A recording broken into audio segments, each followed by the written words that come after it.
ولا يحصي نعماء العدون ولا يؤدي حقه المجتهدون الذي لا يدركه بعد الحمر ولا يناله بؤس الفتن الذي ليس لصفته حد محدود ولا نعد موجود ولا وقت معدود ولا أجل ممدود فطر الخلائق بقدرته والنشر الرياح برحمته وابتدى بالسهول ميدان عرضه ثم الصلاة والسلام على أشرف الأنبياء والمرسلين والشهداء والصديقين الأنبياء والمرسلين والشهداء والصديقين خاتم النبيين رحمة للعالمين أبي القاسم محمد اللهم صل على محمد وآل محمد ولا لعنة الله على أعدائهم من يومنا هذا إلى يوم الدين أما بعد فقال سبحانه وتعالى ولا تحسبن الذين قتلوا في سبيل الله أمواتا بل أحياء عند ربهم يرزقون صلى الله عليه وسلم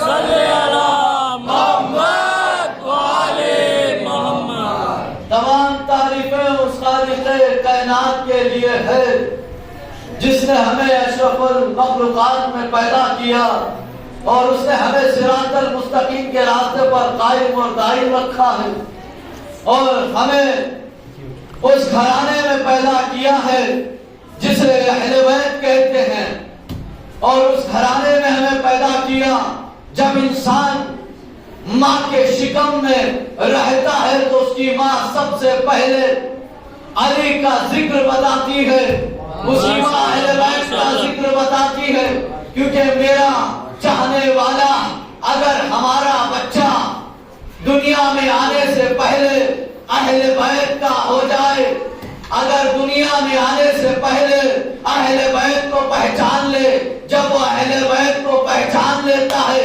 جب دنیا میں آتا ہے تو علی کے فضائل بیان کرتا ہے تو اسے سمجھ میں آتا ہے جہاں مولا کا ذکر ہوتا ہے تو اس کی ماں کا کیا کہنا جب بچہ مولا کا نام کہہ رہا ہے تو وہاں سے ثابت ہوتا ہے کہ اس کے ماں باپ کس طرح سے تربیت دیے ہیں ماں باپ کا اثر ہے عزیزان ایمان جب ماں باپ نے اپنے بچوں کو تربیت دے کر اس عروج تک پہنچائے ہیں علی علی یوں ہی نعرہ نہیں لگتا وہی لگاتا ہے جو حلالی ہوتا ہے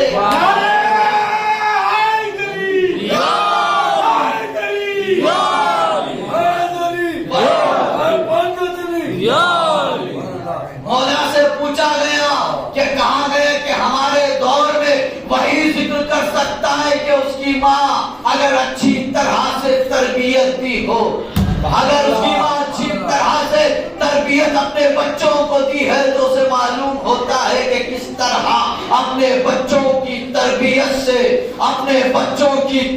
سے ہمیں پتا چلتا ہے کہ جہاں تربیت بہترین تربیت دی جاتی ہے تو اسے معلوم ہوتا ہے کہ اہل بیت کسے کہتے ہیں جب انسان حلال زادہ ہوتا ہے جب انسان اہل بیت کے قریب ہوتا ہے جب انسان مقام اہل بیت کو پہچانتا ہے جب انسان اہل بیت کے تمام عروج تک پہچانتا ہے تو اسے حسن بھی معلوم ہوتے ہیں اسے حسین بھی معلوم ہوتے ہیں اس کے بعد اسے حضرت عباس معلوم ہوتے ہیں عزیزان ایمان اب ہمارا عنوان شروع ہوا فضائل عباس کو کس طرح پہچانا جاتا ہے کیونکہ لوگ کم ہیں پتہ نہیں کہ کہاں کہاں مصروفیت میں رہتے ہیں آج 8 محرم ہو گئی ہے کہ صرف وہی لوگ ہیں جو خالص لوگ ہیں، وہی لوگ ہیں جو عزاداری کو پہچانتے ہیں،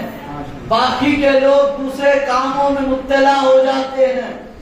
پہلے عزاداری ہوتی ہے بعد دوسرا کام ہوتا ہے. نہ اس کی عزاداری جب تک قبول نہیں ہوتی جب تک وہ پرچہ اعضا میں داخل نہیں ہوتا, جب تک وہ ذکر اہل بیت کو نہیں سن سکتا تو کیسے ممکن ہے کہ وہ عزادار ہو گیا ہو. تو سب سے پہلے عزادار ہونے سے پہلے پرچہ اعضا میں داخل ہونا ضروری ہے. جب پرچہ اعضا میں داخل ہوتا ہے تو اسے معلوم ہوتا ہے کہ شہادت قاسم کسے کہتے, علی اکبر کی شہادت کسے کہتے, مولا عباس کی شہادت کسے کہتے ہیں, قاسم کی شہادت کسے کہتے. جب تک پرچہ اعضا میں بیٹھیں گے نہیں تو آپ کو معلوم نہیں ہوگا, نہ قاسم کی شہادت کا ذکر معلوم ہوگا, نہ علی اکبر کی شجاعت کا معلوم ہوگا, نہ عباس کی وفا کا معلوم ہوگا. جب پرچہ اعضا میں بیٹھیں گے تو علی اصغر کی شجاعت کے بارے میں معلوم ہوگا, علی اکبر کے عذاب کے بارے میں معلوم ہوگا, علی اصغر کی تبسم کے بارے میں معلوم ہوگا, عباس کی وفاداری کے بارے میں معلوم ہوگا. جب آپ پرچہ اعضا میں بیٹھیں گے نہیں تو نہ آپ کو عباس کی شجاعت کے بارے میں معلوم ہوگا, نہ علی اصغر کے تبسم کے بارے میں معلوم ہوگا, نہ علی اکبر کی آزان تمہیں سنائی دے گی, نہ علی اکبر کی جوانی تمہیں یاد آئے گی.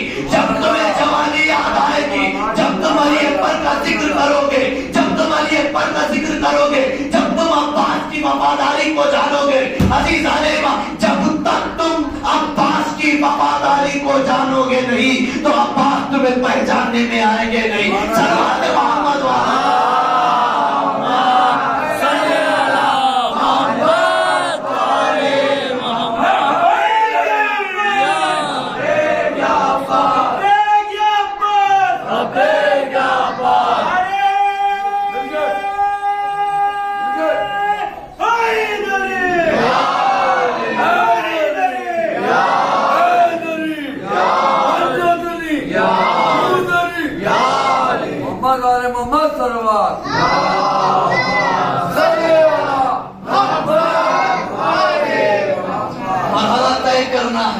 آپ حضرت عباس کے چاہنے والے ہیں تو آج ماحول بھی اس طرح کا رہنا ہے کہ عباس کے چاہنے والے تو آپ کا نظام بھی اسی طرح کا رہنا ہے, کیونکہ زیادہ اکثریت یہاں کے چاہنے والے مولا عباس کے بہت چاہتے ہیں, بہت عاشقی رہتے ہیں. تو میں دیکھنا چاہتا ہوں کہ کس طرح مولا عباس کے فضائل سنے جاتے ہیں, مولا عباس کے بارے میں کس طرح جانتے ہیں, مقام اور مرتبے کے بارے میں کس طرح جانتے ہیں. دوران صفین تھا, جنگ کا دوران تھا. علی ذات ایمان بطور خاص ابو سفیان کا لشکر ایک طرف تھا, مولا کائنات کا طرف ایک طرف تھا. لشکر میں کہا گیا کہ یا علی آپ صفین میں آ نہیں سکتے, آپ جنگ نہیں لڑ سکتے, آپ اپنی جگہ دوسروں کو بھیجو. دوسروں کو بھیجو, کیونکہ علی جب آ جاتے ہیں میدان میں تو میدان خالی ہو جاتا ہے. یا علی آپ کو اجازت نہیں ہے, یا آپ کا کوئی دوسرا ہوگا تو ان کو جنگ کی اجازت دیجئے. 2.5 لاکھ کی فوج تھی. اب دیکھیے شجاعت عباس کو میں بتانا چاہتا ہوں. اب علی آئے 18 بچوں کو کہہ رہے کون ہے جو 2.5 لاکھ کے فوج کو ہٹا سکتا ہے, جو 2.5 لاکھ کا لشکر ہے کون ہے اسے مٹانے والا. اب آئے جعفر ابن علی کہہ رہے ہیں کہ یا علی مجھے اجازت دیجئے. مولا کائنات نے کہا کہ جعفر تمہیں کیا چاہیے جنگ لڑنے کے لیے. کہا گیا کہ بابا مجھے صرف 1,500 کی فوج چاہیے اور آپ کی تلوار چاہیے. اور کہا گیا آپ کی تلوار چاہیے, آپ کا 1,500 کی فوج چاہیے اور آپ کا گھوڑا چاہیے. تو امام نے کہا کہ اور کتنا وقت چاہیے اے جعفر بتاؤ. کہا گیا کہ مولا جب تک آپ کی نماز مغربین مکمل نہ ہو تو میں تمام فوجوں کو تمام کر دوں گا. تو مولا نے کہا کہ نماز مغرب کا وقت مجھے نہیں چاہیے, مجھے جلدی ہے کہ جنگ کو میں تمام کروں. تو جعفر کے بعد محمد ابن علی آئے, بابا مجھے جنگ کی اجازت دیجئے,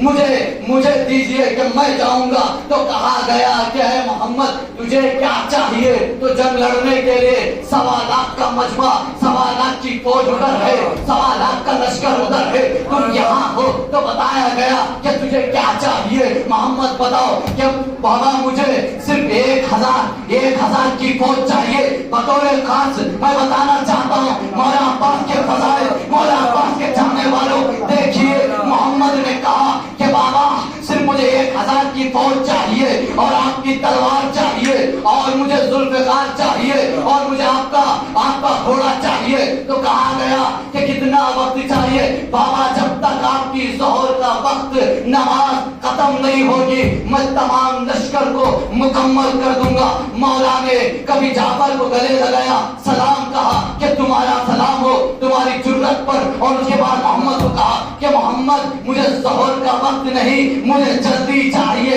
یہ جنگ میری تمام ہو جائے۔ تو کہا گیا کہ جعفر تمہیں بھی میں سلام بھیجتا ہوں اور تمہاری شجاعت کو بھی سلام کرتا ہوں، کیونکہ مجھے تمام کرنا ہے، مجھے جلدی چاہیے، یہ فوج تمام ہونا چاہیے۔ اب کہا گیا کون ہے؟ مولا عباس آئے، آنے کے بعد کہا کہ بابا مجھے جنگ کی اجازت دیجیے، مجھے دیجیے۔ کہا گیا کہ عباس تمہیں کیا چاہیے؟ عباس نے کہا کہ بابا نہ مجھے آپ کا گھوڑا چاہیے، نہ مجھے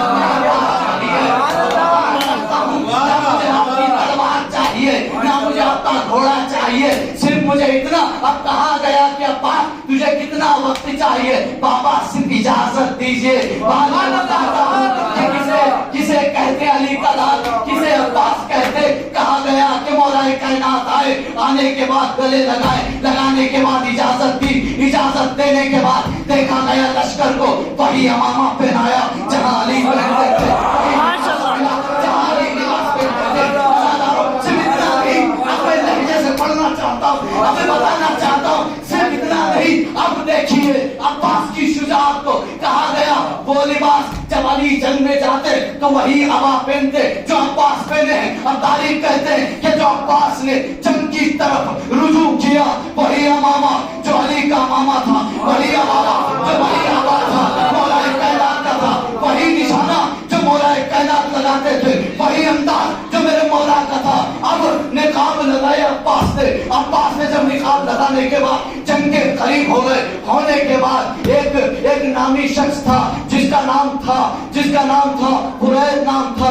اس نے وہ ایسا جنگی بازی تھا کہ جب اس کی آوازیں جہاں گزرتی تو وہاں کے لوگ ڈرتے تھے۔ اب کہا گیا کہ کون ہے وہ؟ نام لیا گیا کہ میں وہ ہوں جو ہر بچہ سونے سے پہلے ڈرتا ہے، اب میں وہ ہوں جس کی در و دیواریں ڈرتی ہے، اب جو محلہ ڈرتا ہے۔ تو پوچھا گیا کہ تم کون ہو؟ میں وہ عباس جو علی کا بیٹا ہے، میں وہ عباس